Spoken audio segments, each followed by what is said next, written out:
Bien-aimés de Dieu, aujourd'hui 2 octobre, dans l'Église universelle, nous faisons la mémoire des saints anges gardiens, ces êtres que Dieu nous a donnés pour qu'ils veillent sur nous et qu'ils soient à notre service. Alors, bien-aimés, cette vidéo pour nous parler un peu des anges gardiens. Dans le credo, nous professons la foi en ces êtres invisibles en disant que je crois en Dieu Tout-Puissant, créateur du ciel et de la terre, de l'univers visible et invisible. Les anges sont bien souvent des créatures invisibles. Et, chers frères, chères sœurs, ces anges gardiens dont nous parlons aujourd'hui font partie du 9e chœur des anges. Alors, saint Thomas d'Aquin et l'Église nous enseignent que si l'on considère toutes les générations, depuis Adam et Ève jusqu'aujourd'hui, pas un homme n'a reçu le même ange gardien.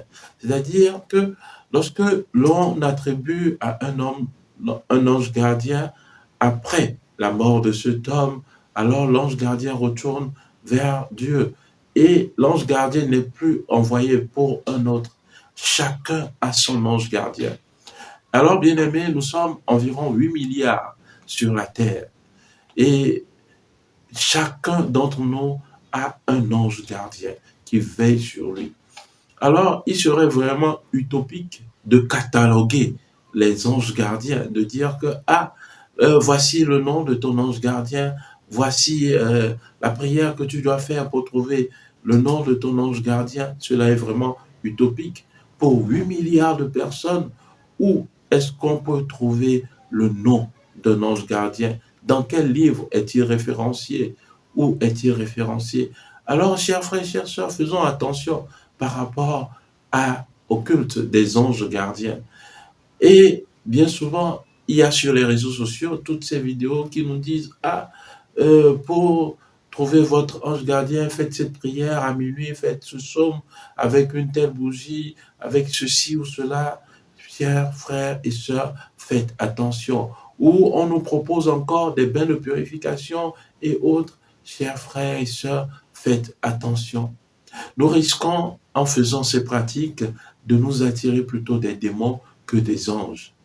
Le livre de l'Apocalypse nous enseigne que lorsqu'il y a eu un grand combat dans le ciel, Satan a été renvoyé du royaume des cieux avec le tiers des anges qui se sont rebellés.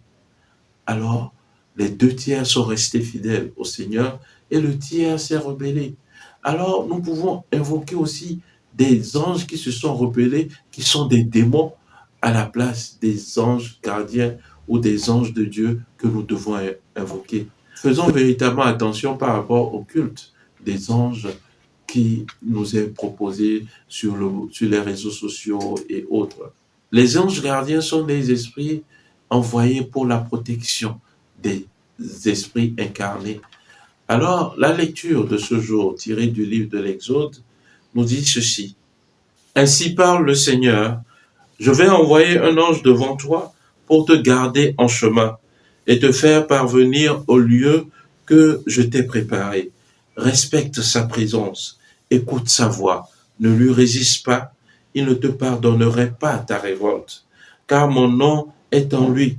Mais si tu écoutes parfaitement sa voix, si tu fais tout ce que je dirai, je serai l'ennemi de tes ennemis et l'adversaire de tes adversaires. Mon ange marchera devant toi. Alors, bien-aimés, pour que l'ange gardien nous serve, tout ce que le Seigneur demande, c'est la communion avec lui. Il nous faut être en communion avec le Seigneur pour que les anges puissent nous servir, simplement. Et pourquoi alors les anges doivent nous servir? C'est parce que nous sommes identifiés au Christ par le baptême.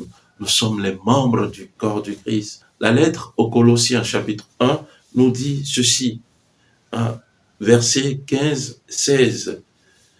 Il est l'image du Dieu invisible, parlant du Christ, le premier-né avant toute créature.